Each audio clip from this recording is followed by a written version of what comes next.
Fréquence protestante, le magazine politique, Emmanuel Dupuis. Nous sommes aujourd'hui pour la première émission du magazine politique que j'ai le plaisir d'animer chaque mois en binôme avec le magazine géopolitique. On va parler un peu de géopolitique avec mon invité qui est Rodrigo Arenas, qui est député de la 10e circonscription de Paris. Donc je suis tout à fait heureux de le retrouver. Nous avons beaucoup de choses en commun et j'espère que nous aurons l'occasion de parler de politique par rapport à l'actualité qui vous amène ici, puisque vous êtes tête de liste sur le 14e arrondissement de Paris, sur la liste de Sofia Chikirou, candidate LFI à la mairie de Paris, mais on aura l'occasion de parler à la fois de l'élection municipale, de l'actualité politique, et puis bien évidemment, comme vous êtes d'origine chilienne, on va aussi parler de ce qui se passe sur ce continent dont vous êtes issu. D'ailleurs, vous êtes arrivé en France assez jeune, à 4 ans, je crois. À 4 ans, oui, en 1978. Vos parents étaient des militants communistes qui sont arrivés... Non, pas du tout, ils étaient juste des allendistes en fait. Mais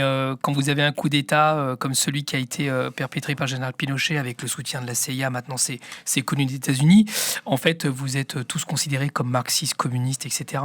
C'est des subtilités que la dictature n'a pas pris en compte. Et donc, justement, ma première question, mon cher Rodrigo, puisque vous êtes né à Valparaiso, donc vous vous intéressez quand même à ce qui se passe dans votre pays d'origine, j'aimerais que vous nous disiez un petit peu ce que vous pensez de l'élection de José Antonio Cast, dont on peut dire qu'il est dans la filiation allendiste, et puis surtout d'une décision assez étonnante. Pinochetiste plutôt. Pinochetiste, pardon, allendiste. Voilà, on a une langue à fourcher. Les auditeurs et les auditrices seront corrigés. Pinochetiste. Alors, j'étais très étonné il y a quelques jours en apprenant la nomination de 2 anciens avocats d'Augusto Pinochet, qui, je vous rappelle, est mort en 2006 sans qu'il y ait eu aucun jugement le concernant. Donc, Fernando Barros et Fernando Rabat, respectivement ministre de la Défense, et ça ne s'invente pas, ministre de la Justice et des Droits Humains. J'aimerais que vous avoir votre sentiment et que vous nous disiez quelques éléments de réflexion que cela vous inspire. De contexte, en fait, là-bas, la droite chilienne et son extrême droite ont toujours travaillé ensemble depuis la fin de la dictature. Donc, il y a une conquête du pouvoir qui n'est pas tellement liée au fait que la droite est majoritaire dans le pays. Elle est surtout liée au fait que la gauche dit de la concertation, celle qu'avait incarnée Gabriel Boric et avant lui d'autres présidentes et présidents de la République, sont rompus avec la frange plus sociétale de la société chilienne, notamment celle qui a fait élire Gabriel Boric. Je pense à tous ces jeunes qui étaient dans les mouvements de lycéens, d'étudiants, tous les mouvements féministes, tous ces mouvements qui ont remis en question de façon, on va dire, un peu radicale, on dirait, mais qu'il n'y a pas de radicalité à être féministe en Amérique latine. Il n'y a pas de radicalité à vouloir une éducation gratuite ou une éducation simplement qui ne dépend pas du revenu que vous avez ou de la famille dans laquelle vous êtes né. C'est cette radicalité-là aujourd'hui qui n'a pas été prise en compte par Gabriel Boric, qui ne s'est pas rendu aux urnes, qui ne s'était d'ailleurs pas rendu aux urnes, pour ceux qui ont de la mémoire, lors de la réforme constitutionnelle. Donc Gabriel Boric a perdu, en tout cas sa candidate, Madame Jara, qui d'ailleurs a renié son passé au Parti communiste, enfin, qui est dans la négation de ce qu'elle est, pour pouvoir gagner une élection, et je pense que c'est un tort de ne pas dire ce que nous sommes, perd ses élections parce qu'il ne fait pas le plein des voix. Et je pense qu'il y a des similitudes assez fortes avec la France qui convient d'analyser avec le plus grand sérieux si on ne veut pas avoir un scénario à la chilienne qui arrive en France en 2027. Donc l'union des droites. L'union des droites et surtout de tourner le dos en fait à ce côté républicain, humaniste, même parfois internationaliste dans le bon sens du terme, comme le dit en ce moment d'ailleurs quelqu'un comme Dominique de Villepin, qui est la droite française, que je respecte et avec qui je peux travailler sereinement parce que nous avons des valeurs communes dans le sens de la République, un sens de l'éthique aussi, un sens de la morale, qu'en politique on ne se permet pas tout, le grotesque ne doit pas faire partie de nos habitudes, et donc à ce titre-là, oui, il y a un vrai sujet en France sur ces ruptures de l'histoire. Alors, cher Rodrigo, quelques mots de contexte par rapport à votre parcours politique. Vous êtes aujourd'hui député LFI, je ne me trompe pas, enfin, apparenté LFI, et vous avez été élu sur une autre étiquette qui était celle de la NUPES en juin 2022, réélu en juin 2024. Et auparavant, vous avez eu des engagements politiques que j'évoque à l'instant. Vous avez fait partie des jeunesses communistes, donc D'où la référence que je faisais initialement par rapport à vos paroles. Je m'en excuse. Bien sûr. Non, vous avez appartenu à Europe Écologie Les Verts entre 2010 et 2016. Je dis cela parce que il y a toute une série d'actions et d'engagements qui sont les vôtres, qui finalement vous ont amené fort logiquement à vous intéresser non seulement à la politique, mais à la manière dont on doit éduquer à la politique, à l'éducation populaire. Vous avez été coprésident de la FCPE, première association des parents d'élèves, entre 2011 et 2021. J'aimerais que vous nous disiez, en gros, comment est-ce qu'on passe de l'engagement politique marqué, communiste, écologiste, mélenchoniste, je ne sais pas si on peut le dire ainsi, et en même temps ce souci qui est chevillé au corps, et on va y revenir, par rapport à l'importance de la transmission de l'éducation. Moi, j'aime pas les ismes, en fait. Je pense que les ismes enferment et empêchent de réfléchir, parce que du isme, on passe vite au dogmatisme. Et c'est quelque chose qui n'est pas souhaitable. Et d'ailleurs, je pense que ce n'est pas l'éducation à la française, si on peut le nommer ainsi. Vous avez rappelé que j'avais été aux Jeunesses communistes dans ma jeunesse, mais j'ai pas vraiment de mérite. J'ai grandi à Champigny-sur-Marne. La ville de Champigny-sur-Marne, pour les plus anciens d'entre nous, se rappelle que c'était la ville de Georges Marchais, et que quand vous vouliez vous engager contre les injustices, d'une certaine façon, il n'y avait que les Jeunesses communistes qui étaient suffisamment structurées, suffisamment fortes pour donner corps collectif à des engagements. Mais en réalité, déjà à cette époque, et déjà un peu avant, il n'était pas pour le communisme, on était là sur les injustices. C'était l'époque de l'apartheid, c'était l'époque de l'effondrement qui allait advenir du mur de Berlin, et donc du non soviétique, de l'URSS. Et c'est à ce moment-là que moi je prends mes distances, parce que oui, à un moment donné, on ne peut pas continuer à être dans des organisations qui, c'est pas qu'elles ont vécu, mais qui prônent un modèle qui ne correspond pas à l'avenir. Et quand vous êtes jeune, vous essayez de réfléchir à l'avenir. Et j'ai pas de... Je respecte beaucoup les anciens. Je pense qu'il faut ne jamais renoncer à faire ce devoir de mémoire. Mais je ne réfléchis plus pareil. D'ailleurs, les jeunes générations, mes enfants ne réfléchissent pas comme moi, et c'est tant mieux. Donc il n'y a pas tellement de gloire à ça. Et j'ai toujours essayé de travailler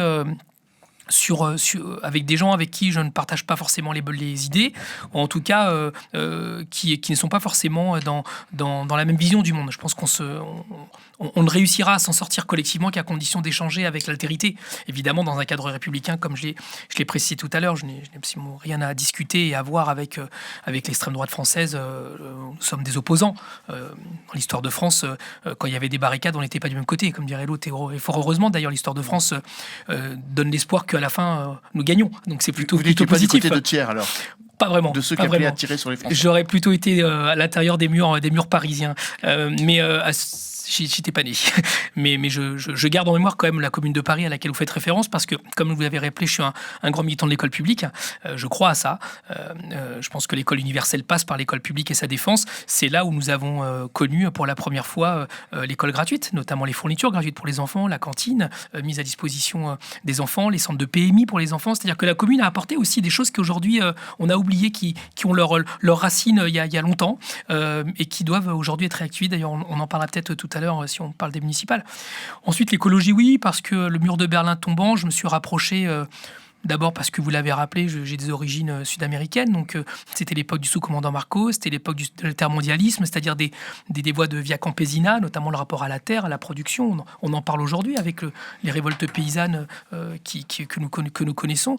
Tout ça avait déjà ces semences à cette époque-là, ces graines. Et donc je m'intéresse à ça, et j'ai connu un maire de banlieue qui s'appelait Stéphane Gatignon, qui... Vous avez été son directeur de campagne, hein, J'ai été son directeur de campagne. Pendant les régionales en 2010. Exactement. Mais j'ai commencé avec lui en tant qu'analyste de gestion dans la fonction publique.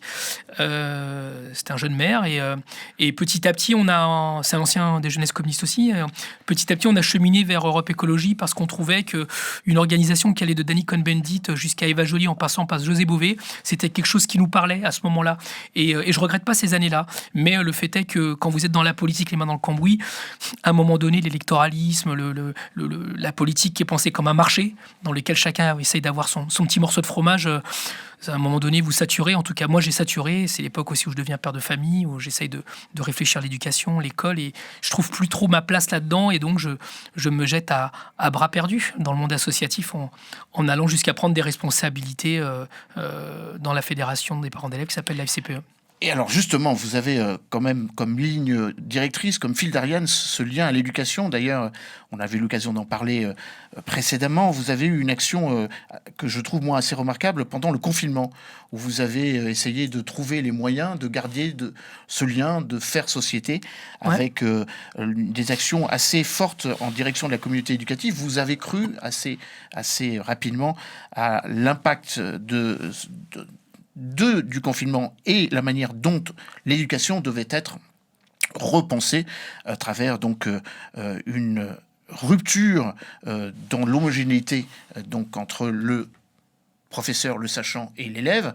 Et j'aimerais vous poser cette question parce que en préparant cette émission, j'ai vu que vous avez bien avant beaucoup d'autres qui sont réclament aujourd'hui, penser la nécessité de repenser l'enseignement. Je n'espère ne pas me tromper quand vous appeliez de vos voeux à ce qu'il y ait de l'enseignement du droit, de la philosophie, dès la maternelle ou dès la maternelle. Plus jeune âge, oui.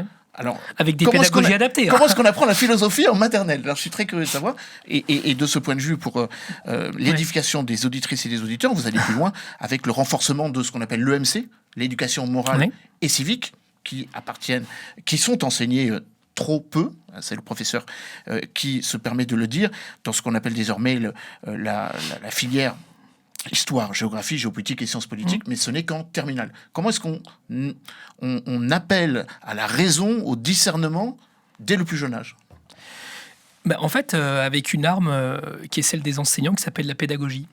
Et je regrette qu'à l'époque dont vous parlez, on a eu un ministre de l'Éducation nationale qui traitait de pédagogo, pédagogue français, c'était Jean-Michel Blanquer.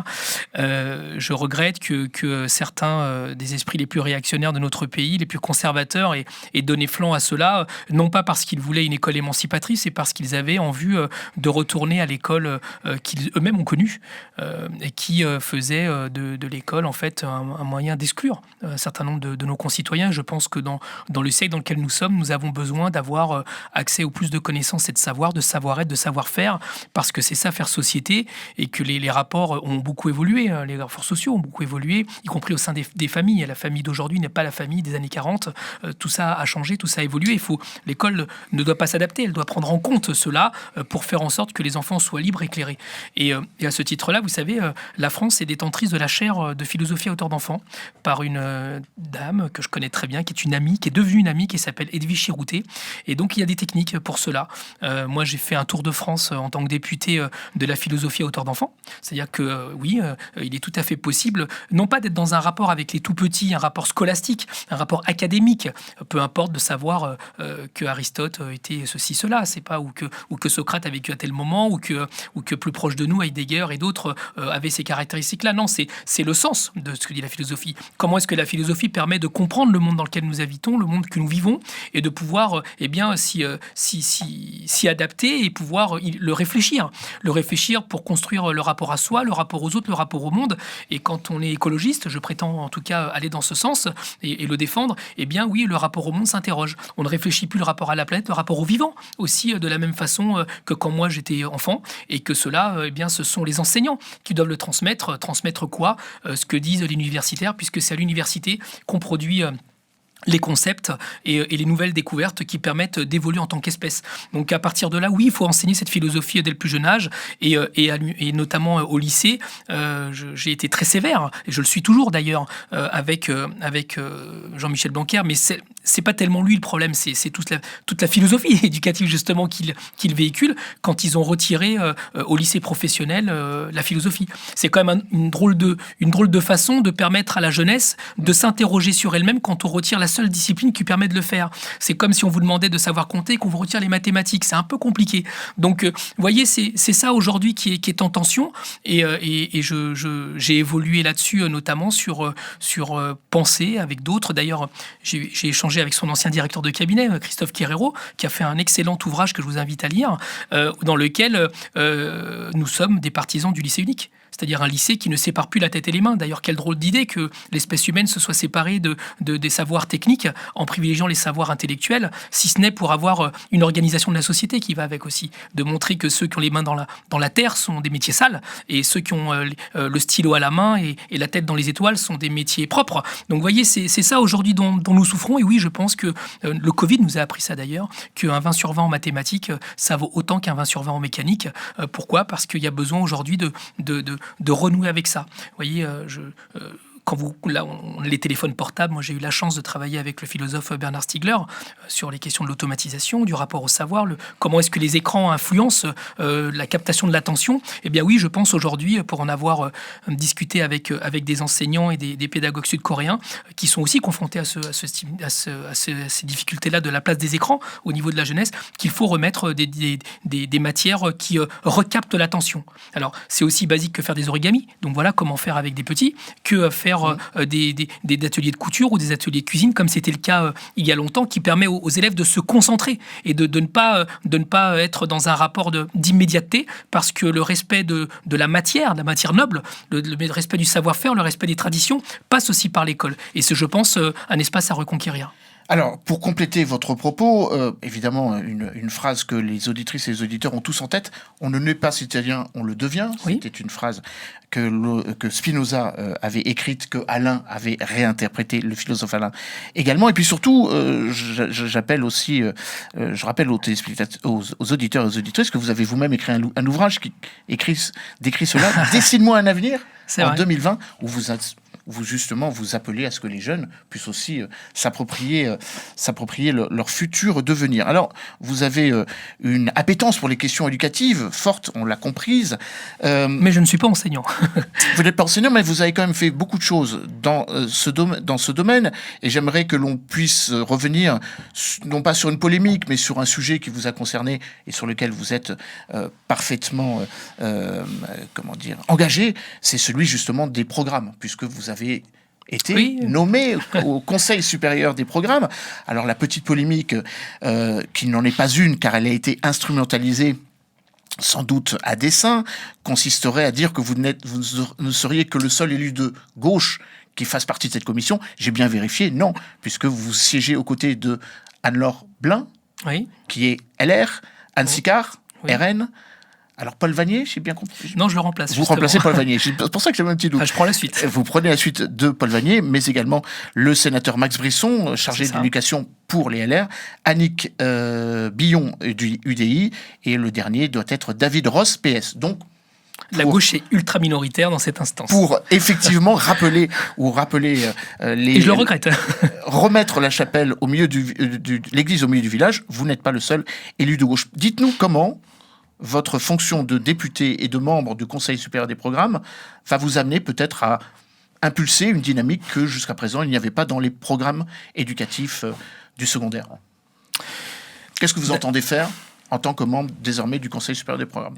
En fait, les parlementaires siègent, parce que c'est la démocratie française qui est organisée de cette façon-là, dans cette commission pour à la fois participer et apporter les débats qui agitent les hémicycles, soit par l'Assemblée nationale et le Sénat, et ensuite d'essayer aussi d'influer sur une vision de l'école, et notamment de l'enfant.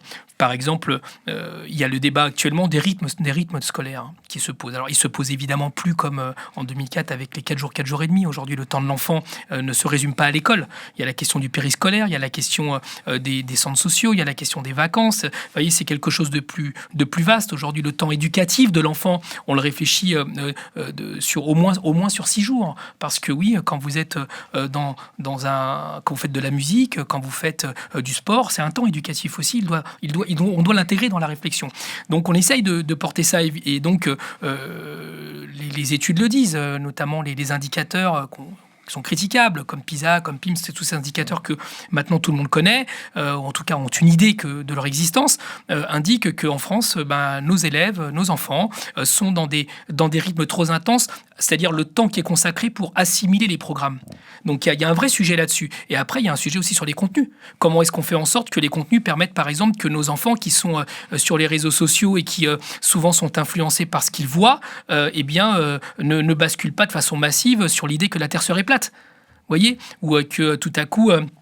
les francs-maçons seraient seraient des reptiles déguisés en êtres humains. Vous voyez, toutes ces des reptiliens, toutes ces idées qui peuvent devenir importantes, doivent être appréhendées dans ces commissions et sans renoncer évidemment aux apprentissages fondamentaux qui sont lire et raconter, mais pas seulement. L'histoire et la géographie sont aussi une matière qu'il faut connaître. Il faut connaître son passé pour pouvoir construire son avenir, disait l'autre. Donc, tout ça s'appréhende. Donc, nous n'avons pas une vocation de décision, puisque cette instance est consultative. Elle travaille entre guillemets sur commande du ministère. Donc celles et ceux qui ont lancé une panique morale, et nommons-les, ce sont les médias d'extrême droite du groupe Bolloré notamment, relayés malheureusement par le magazine Marianne, indiquent qu'il y a une grande construction de fake news et ce qui est regrettable, ce n'est pas que l'extrême droite fasse son travail de désinformation, elle est là pour ça. Mais en revanche, ce qui est regrettable, c'est quand les médias, on va dire plus mainstream, qui ont une histoire républicaine ancrée dans notre pays, prennent leurs éléments de langage, utilisent les termes, utilisent les mots, utilisent les réflexions qui sont celles qui sont véhiculées par ces médias qu'on connaît. Hein. C'est le JDD, Europe 1, CNews, tous ces médias qui sont aujourd'hui des médias de désinformation. Il faut l'accepter comme tel. Donc moi, j'interdis pas les gens de les regarder. Je dis juste qu'ils les regardent avec un regard critique parce que en ce qui concerne la rumeur qu'ils ont lancée me concernant, non seulement c'était faux, c'était infondé, mais en plus contrevenait à mettre en cause une instance représentative, démocratique, qui manifestement ils ne connaissaient même pas. Je pense que quand un journaliste est feignant et paresseux à ce point-là, il n'est plus dans l'information, il est dans la désinformation. Il est temps que la déontologie reprenne corps dans notre pays. C'est pour ça que j'ai accepté votre invitation. Je ne les accepte pas toutes. Ah oui, j'en suis fort gré, comme on dit. Merci, Rodrigo. Alors, avant de nous engager un petit peu plus sur votre actualité prégnante, en tout cas celle des 2 prochains mois par rapport aux élections municipales, j'aimerais vous interroger sur une actualité d'aujourd'hui, puisque la niche parlementaire LR va aujourd'hui présenter une proposition de loi très contestée, je vous en rappelle les termes, l'interdiction du port du voile des mineurs dans l'espace public, moins de 15 ans si j'ai bien compris, ou je ne sais pas s'il y a un âge. On va voir, on va voir les amendements qui sont déposés. Il y aura peut-être des amendements. Et comme je vous sais donc particulièrement sensible à cette question, vous avez vous-même été un de ceux qui prônaient la non-interdiction du port du voile pour les accompagnants, donc des activités périscolaires. Je crois me souvenir que c'était en 2018 ou 2019. Ce qui vous a valu d'ailleurs des accusations, je cite, elles ne viennent pas de moi, d'islamo-gauchisme. D'ailleurs, une plainte... Que j'ai toujours réfutée, d'ailleurs. Vous avez d'ailleurs déposé plainte contre celui qui vous avait accusé. Pas de Monsieur Aubin ? Oui. Non, lui, c'était pire. On va en parler si vous le souhaitez.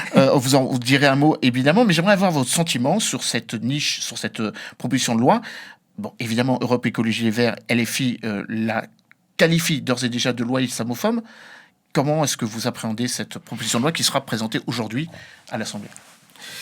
Moi, je suis un fervent défenseur et militant de la loi de 1905 dans l'esprit et dans le texte. Pour cela, moi, j'invite vos auditeurs plutôt, et théoriquement, vu que c'est Fréquence Protestante, ils sont censés être férus de ces textes-là. J'ai moi-même, avant de vous céder la parole, je vois que je suis rappelé à l'ordre. J'ai moi-même oublié de vous indiquer le numéro 01 45 72 60 00. N'hésitez pas à appeler pour poser directement une question. N'hésitez pas.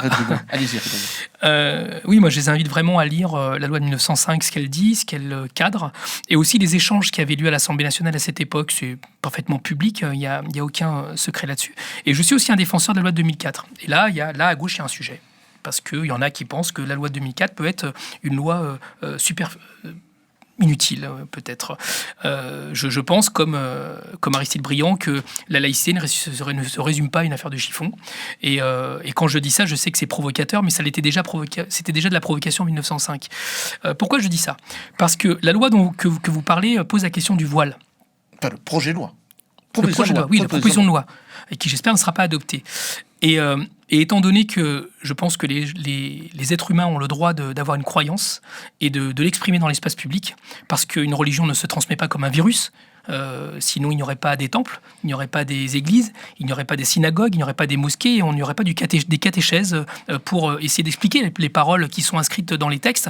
Je pense que quand on adopte une religion, eh bien, c'est qu'on est convaincu et qu'on croit à l'existence d'un être suprême et ce qui va avec.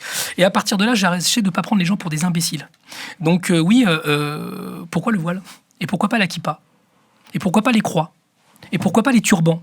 Vous voyez, le fait de cibler une catégorie de notre population qui est celle de confession musulmane, moi qui suis athée, eh bien, je pense que c'est clairement cibler une partie de la population qu'on qualifiera, et on va se dire tranquillement, on parle des Arabes.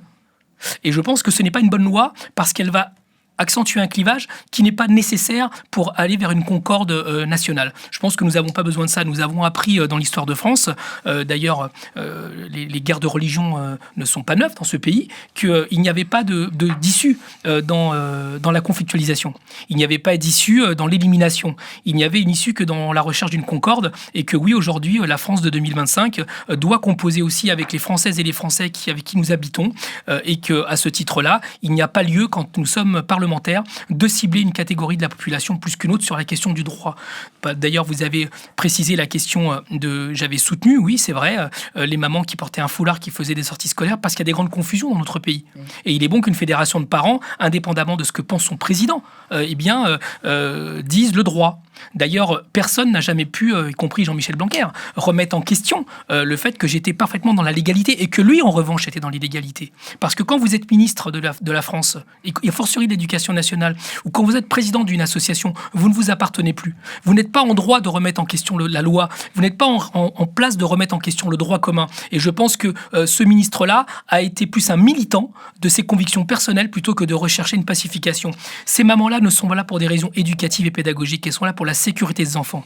D'ailleurs, c'est bien normal, puisqu'elles n'ont pas le droit de faire du prosélytisme. Elles sont sous l'autorité d'un enseignant, qui lui-même est sous l'autorité de sa hiérarchie. Et je remarquais que dans des territoires, notamment comme la Seine-Saint-Denis, dans laquelle mes enfants étaient scolarisés, eh bien, il y avait des enfants qui ne sortaient pas, au nom d'un article de l'Éducation nationale, une circulaire qui dit que on ne doit pas, c'est même la loi, qu'on ne doit pas contrevenir à l'ordre et qu'on ne doit pas créer du tumulte. Eh bien, pour ces raisons-là, on interdisait à des enfants de sortir parce que les seules mamans qui faisaient les sorties scolaires étaient ces mamans-là parce qu'elles étaient disponibles et parfois, dans certains quartiers, majoritaires. C'est une réalité.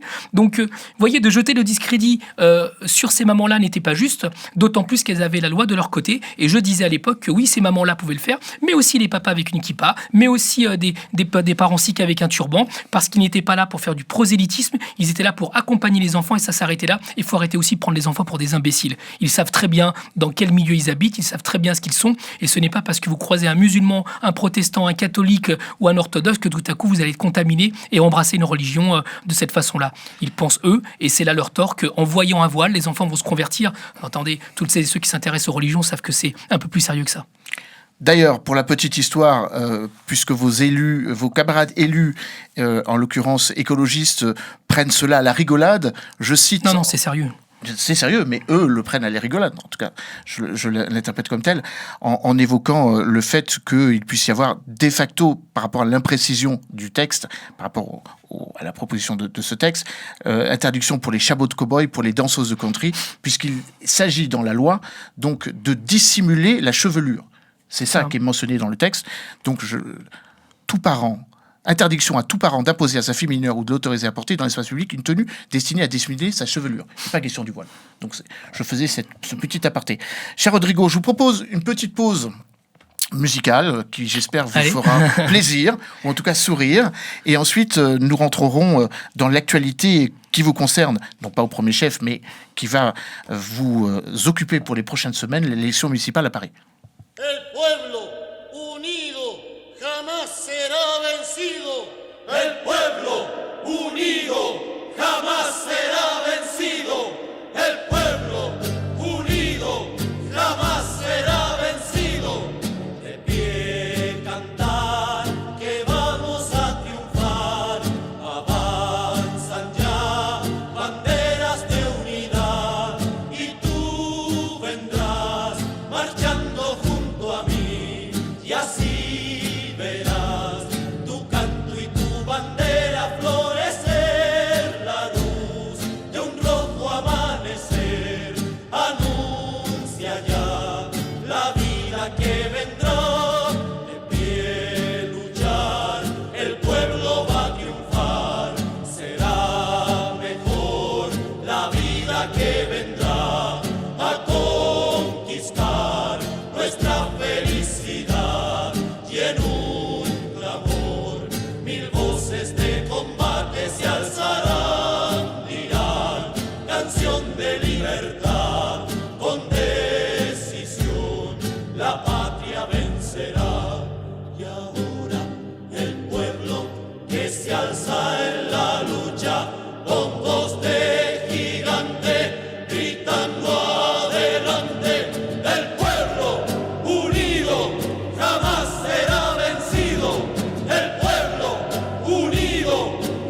unido jamás será vencido.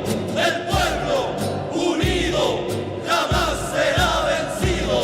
El pueblo unido jamás será vencido. El pueblo unido jamás será vencido. El pueblo unido jamás será vencido. Fréquence protestante, le magazine politique, Emmanuel Dupuis. Alors, vous avez goûté le symbole, apprécié C'est gentil, la référence. merci.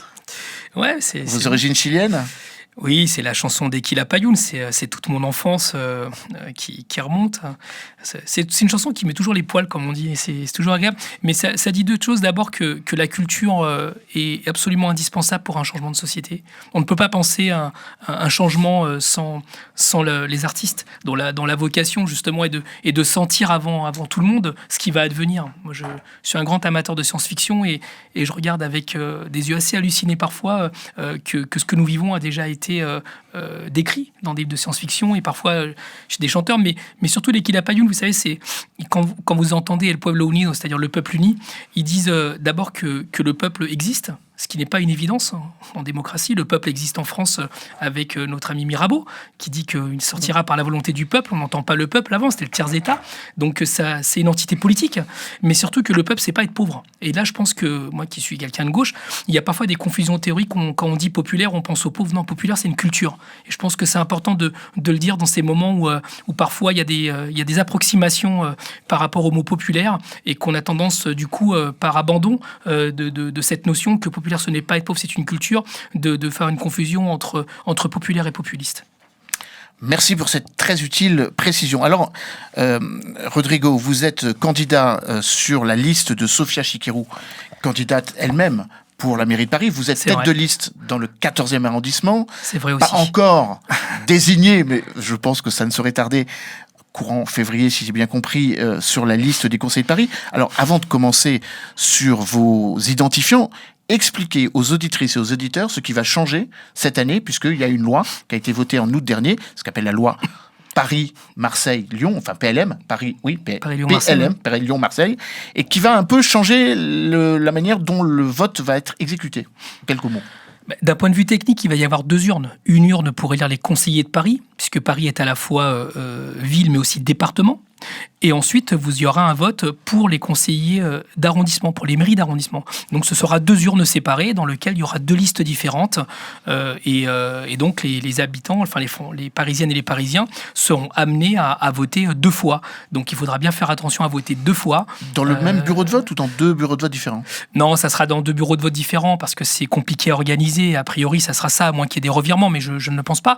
Donc il faudra bien faire attention à cela si on veut faire en sorte que le vote soit pris en compte. Après, évidemment, il peut y avoir, comme des esprits chagrins sont en train de le dire, en pensant que tout à coup, les électeurs stratèges feront ce calcul-là. Pourquoi pas, mais je pense que ce sera minoritaire. Certains qui voteront pour les mairies d'arrondissement et pas pour le Conseil de Paris, et inversement, parce qu'ils auront le choix. Mais la rupture fondamentale, c'est qu'au Conseil de Paris, la prime majoritaire sera abaissée à 25%, alors qu'elle était à 50%. Rapidement, la tête qui arrive en liste au second tour prend déjà 50% des sièges dans les mairies d'arrondissement, et le reste se fait à la proportionnelle. Pour le Conseil de Paris, ce seuil de 50% sera baissé à 25%, ce qui veut dire que les cartes seront plus que rebattues au second tour. Toujours 163 conseils de Paris ? À ma connaissance, oui. D'accord, ça ne bouge pas. Alors, Rodrigo, dites-nous en quelques mots quelles sont vos priorités ou les sujets sur lesquels vous êtes très engagé. Je vous en donne peut-être deux, mais je sais qu'il y en a beaucoup plus. Je sais que vous êtes très à cheval et très vertement et chevillé au corps, convaincu qu'il faille aboutir à la gratuité des cantines scolaires. Oui. Dites-nous comment l'on fait, comment on aboutit à cette exigence, ou en tout cas à cette évidence. Et puis surtout, un sujet qui va bien au-delà de Paris. Comment est-ce qu'on obtient des bailleurs sociaux le gel des loyers ? C'est pas très compliqué. En fait, d'abord, les deux mesures que vous préconisez, j'en ai beaucoup sur l'écologie aussi, évidemment, on a rappelé tout à l'heure mon passage par Europe Écologie Les Verts, c'est quelque chose que moi j'ai construit sur le temps long. C'est pas quelque chose qui arrive là parce qu'il y a une élection. La cantine gratuite, c'est une exigence mais de la Fédération des parents d'élèves CPE depuis des années, en tout cas au moins depuis que moi j'y suis, et mon aîné a 21 ans, donc ça fait quand même un petit bail. C'est simplement que les enfants ont des droits. Ils ont un droit, et un des droits inaliénables, celui qu'on ne peut pas leur retirer, c'est le droit de pouvoir manger correctement, de manger bio, de manger bon, de manger sain dans les cantines de la République, parce que manger, c'est une éducation. Ce n'est pas qu'un moment où on s'alimente pour recharger les batteries, c'est aussi le lieu dans lequel les enfants font de la sociabilité, un des rares moments dans lequel ils sont sans la présence des adultes et qu'ils peuvent, au-delà des questions de sécurité évidemment, et là où ils peuvent s'inventer des rêves, s'inventer des futurs possibles qui s'émancipent des adultes. Et donc, c'est un moment éducatif. Comment est-ce qu'on fait ça gratuitement ? C'est pas compliqué. Il suffit juste de ne pas envoyer la facture. Voilà, c'est-à-dire que vous avez simplement une inscription qui est faite, de la même façon que vous avez l'instruction qui est prise en charge intégralement par la puissance publique, ce qu'on appelle l'école gratuite, d'avoir un enseignant, une salle de classe, une table, une chaise, des toilettes, des conditions normales aujourd'hui pour étudier. Eh bien, nous donnons un droit nouveau pour la France, qui est celui de s'alimenter. Et il me semble que dans le pays de la bouffe, comme dirait Coluche, s'alimenter, ça devrait faire partie du b.a.-ba de l'école, parce que c'est un temps éducatif. Donc, vous voyez, c'est très simple. Et d'ailleurs, pour rien vous cacher, les familles les plus précaires qui sont avec 2 euros par mois, il n'y a pas de dignité à faire payer 2 euros par mois à une famille, parce que c'est ça qu'on m'invoque philosophiquement. C'est que les familles, c'est le prix de la dignité. Voilà, il faut être digne. Et pour être digne, il faut payer. Moi, je ne vois aucune dignité à faire payer 2 euros une cantine scolaire, d'autant plus que pour ces familles-là, souvent, elles ne peuvent pas payer à la fin du mois parce que la vie est dure pour elles. Ce sont des familles précaires et qu'à la fin, ça coûte plus cher, ce qu'on appelle en coût de transaction, c'est-à-dire toutes les personnes qui vont éditer les factures, qui vont les annuler, qui vont envoyer au trésor public. Tout ça coûte plus que 2 euros. Donc, vous voyez, même d'un point de vue financier, c'est inefficace. Donc, à un moment donné, quand financièrement, c'est obsolète et que c'est une bonne chose que de dire qu'en France, les enfants ont le droit de manger, je pense que c'est le devoir du politique de le mettre en œuvre quand c'est une exigence sociale. Et c'est la même chose sur les loyers, chez les bailleurs sociaux. Les loyers sont fixés où ? Dans les conseils d'administration des bailleurs sociaux. D'ailleurs, je m'amuse malheureusement là-dessus. C'est une proposition que j'ai construite avec les habitants, que vous savez, député en ce moment, c'est assistante sociale. Je vous le dis vraiment. Sur 9 personnes que je reçois à mes permanences, c'est des questions de logement, c'est des questions de loyer impayé, c'est des questions de se faire virer des logements. C'est ça la réalité. Donc, j'avais écrit il y a 2 ans en tant que député à Anne Hidalgo et aux conseillers de Paris qui siègent dans ces conseils d'administration pour qu'ils n'augmentent pas les loyers. La réponse qui m'a été faite, non pas par les politiques, elle m'a été faite par les présidents et les présidentes des bailleurs sociaux, me dire que techniquement, c'était pas possible. Et comme par miracle républicain, maintenant que nous sommes en période électorale, ça devient une promesse électorale d'Emmanuel Grégoire et des gens qui sont affiliés à lui. Donc je pense que c'est pas sérieux. Je pense que quand vous êtes politique, la moindre des choses, c'est de mettre en œuvre les choses quand les gens en ont besoin, et pas seulement quand votre beefsteak ou quand votre business est mis en question. Donc je pense qu'il faut avoir aujourd'hui des candidats qui sont pas les candidats des promesses non tenues, qui vraiment portent des choses qui ont été construites avec la population, et d'arrêter de donner ça soit à des équipes de communication, de marketing, ou soit à des personnes qui clairement sont déconnectées de cette réalité, puisque ce qui n'était pas possible il y a 2 ans devient possible aujourd'hui. Et moi je me dis que c'était possible il y a 2 ans, il fallait le faire. Aujourd'hui, la réalité, c'est que les loyers ont augmenté pour les gens ces dernières années, et que c'est pas acceptable, surtout pour celles et ceux qui ne peuvent pas s'en acquitter. Le volontarisme contre l'électoralisme, d'une certaine manière. Ouais, en fait, c'est la réalité. Le principe de réalité, c'est ce que j'allais rajouter. Il y a l'ambassadeur des États-Unis au Chili pendant le coup d'État, puisqu'on en a beaucoup parlé jusqu'à présent, qui disait qu'il n'y a aucune classe sociale qui se suicide. Et c'est vrai pour les élus aussi. C'est-à-dire qu'ils ne vont pas se remettre en question dans leur fonctionnement. D'ailleurs, ils auront souvent la dynamique de mettre la faute sur les autres pour s'affranchir eux-mêmes, même quand ils sont dans la propre majorité. Enfin, il faut voir quand même Emmanuel Grégoire, qui, quand ça fonctionne, c'est lui, et quand ça fonctionne pas, c'est la faute à Hidalgo. C'est pas sérieux. Donc moi, je pense aujourd'hui que être politique, c'est d'abord faire partie du peuple et ne pas s'en émanciper comme une classe sociale à part. Moi, quand je vous dis ça, c'est parce que oui, mon père habite chez un bailleur social, parce que j'ai grandi, parce que je travaille avec ces gens, parce que concrètement, quand je monte une amicale de locataires à leur demande, par exemple à Porte de Vanves, et qui récupèrent des centaines de milliers d'euros parce qu'ils avaient des charges indues, je me dis que le politique, c'est d'être à leur côté et de ne pas leur faire payer des choses qu'ils ne devraient pas payer, notamment dans ces quartiers qui sont des quartiers où vivent les plus précaires de Paris. Alors, vous avez évoqué le fait que vous avez beaucoup d'autres propositions, on n'en doute pas. Oui. Dites-nous, en matière d'écologie, ce qui serait votre marqueur, en tout cas, ce que votre d'heure, oui, on le dit comme un tel, Maud Gattel, qui je crois est la tête de liste pour Rachida Dati, je ne me trompe pas, pour le 14e. J'ai appris ça, oui, dernièrement. Voilà, ça a été rendu J'ai public vu ça il y a sur quelques Twitter, heures. ouais. Qu'est-ce qui vous différencie, par exemple, en matière d'éducation, on l'a compris, mais sur la question environnementale, enfin, les propositions écoutez, qui vous identifient? Vous savez ce que je pense, je l'écris. Et j'avais écrit bien avant d'avoir la prétention d'être au municipal et d'accepter l'offre de Sophia Chikirou, un petit livret qui s'appelait Paris à hauteur d'enfant. Moi, je me rends compte que maintenant, tout le monde est à hauteur d'enfant. Donc moi, je suis assez content parce que je considère qu'une idée a gagné quand elle ne vous appartient plus. Mais dans ce livret, j'expliquais qu'il fallait que le périphérique devienne une forêt urbaine. Évidemment, ça ne sera pas le cas parce que l'écologie n'est pas encore une matrice de notre pays, c'est-à-dire de changer nos modes de vie. C'est ça le sujet. Et d'ailleurs, vous remarquez que ce sont les classes les plus populaires qui souffrent de la pollution, qui souffrent du bruit. Et il n'y a aucune gloire à ce que nos amis, nos compatriotes de banlieue passent leur temps dans des bouchons insurmontables. D'ailleurs, la voiture est un des lieux où on se pollue le plus avec les gaz. Donc je pense, oui, qu'il faut changer de braquet. Alors, j'accepte que ce ne devienne pas une forêt urbaine parce que je pense qu'il y a besoin de mettre de la forêt, une vraie forêt, et pas des places comme la place Catalogne dans ma circonscription qui en fait n'est pas une forêt même. Une forêt, vous savez, on se promène dedans. Il y a de la biodiversité. Il y a ce que j'appelle l'ensauvagement, c'est-à-dire des espèces endogènes qui viennent trouver refuge. Donc ce n'est pas une forêt, ce sont des places qui sont végétalisées. Et donc, y compris d'un point de vue éducatif, c'est contre-intuitif d'appeler ça une forêt urbaine.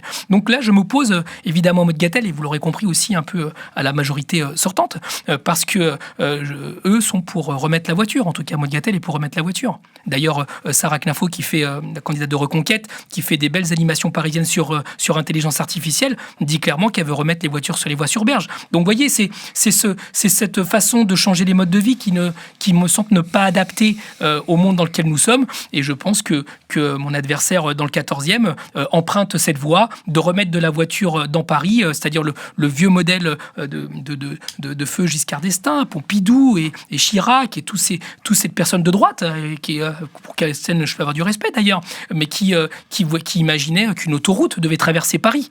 Donc ces temps de vision de la capitale ont changé, ces temps de l'urbanisme ont changé. On ne peut pas faire comme si le changement climatique n'était pas là. Et donc, en matière d'écologie, oui, je prône de changer nos modes de vie parce que c'est nécessaire et que il y va de la survie de notre espèce. Voilà. Il y va aussi sur la protection des personnes âgées. Il y va sur la protection des enfants. Je pense, dans le livre que j'ai écrit, Paris à hauteur d'enfant, c'est pas évidemment de penser comme un enfant, c'est d'avoir une philosophie différente, c'est-à-dire de penser la capitale et le monde pour les plus vulnérables, parce que je pense que si on les pense pour les plus vulnérables, alors on le pense aussi pour ceux qui vont bien. Alors, Rodrigo, il nous reste, hélas, peu de temps, 4 minutes, m'indique-t-on. M'indique-t-il. C'est les meilleurs, c'est les meilleurs. Voilà, donc on va faire court et concis. Alors, il y a quand même une question qui me taraude, si je puis le dire ainsi. Emmanuel Grégoire, dans une interview à Sud Radio, a marteler l'idée qu'il n'y aurait pas de ralliement et que pour l'instant, la liste écologiste, socialiste, communiste ne viendrait pas s'enrichir de votre liste.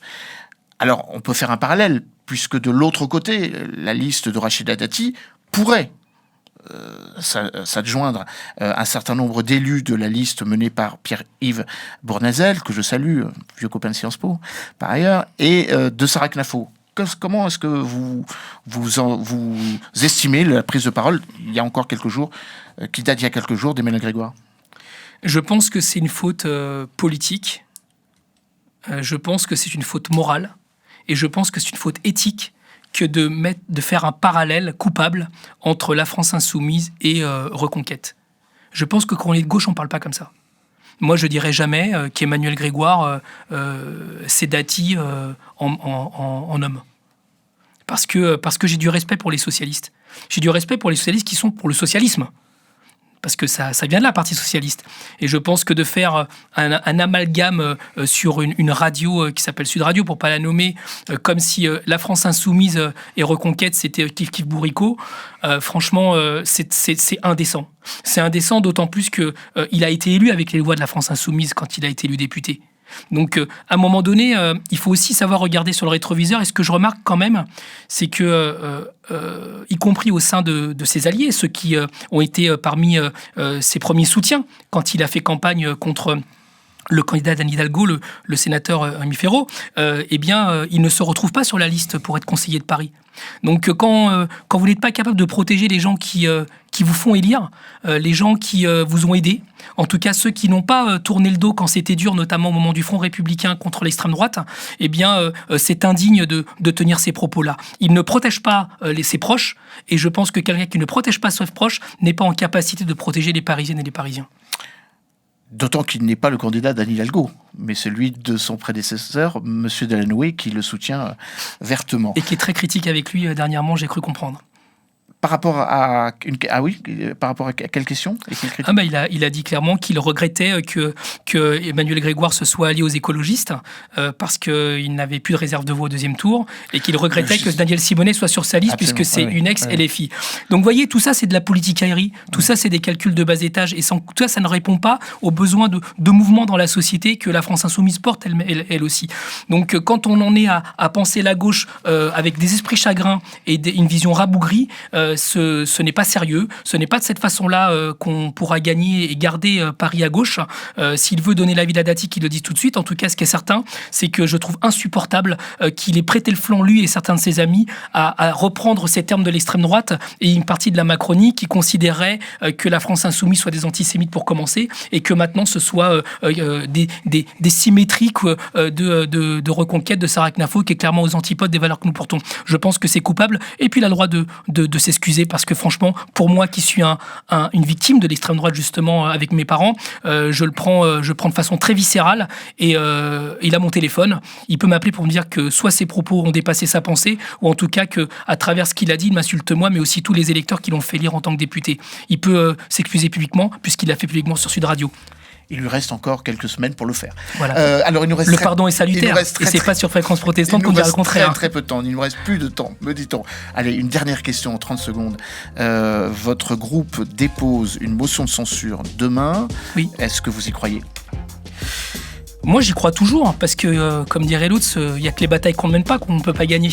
Je pense qu'il y a des députés qui peuvent, dans la nuit, changer d'avis. Ça m'est arrivé parfois de changer d'avis sur une proposition de loi sur laquelle je ne voulais pas voter ce que j'ai voté finalement, parce que des fois on discute avec les gens, parce que des fois on discute avec nos collègues, et que évidemment, sur la question du gouvernement Lecornu, je pense que nos amis socialistes n'ont rien à faire à se fourvoyer là-dedans.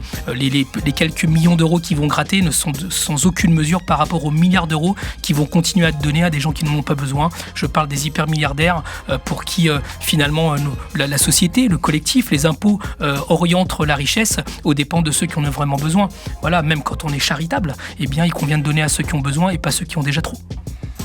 Voilà, une très belle formule pour terminer cette émission. On n'a même pas parlé de géopolitique, sujet qui nous a donné beaucoup d'occasions de discuter ensemble. Je vous inviterai pour ma deuxième émission, avec plaisir. Le rendez-vous géopolitique, et on parlera évidemment de ce qui se passe dans le golfe du Mexique, et non pas le golfe des Amériques, comme le président Trump l'a rappelé encore il y a quelques heures à Davos. Merci beaucoup, Rodrigo, et merci puis bon courage et bonne chance pour les élections municipales. Je rappelle la date quand même, pour que les auditeurs et les auditrices ne l'oublient pas.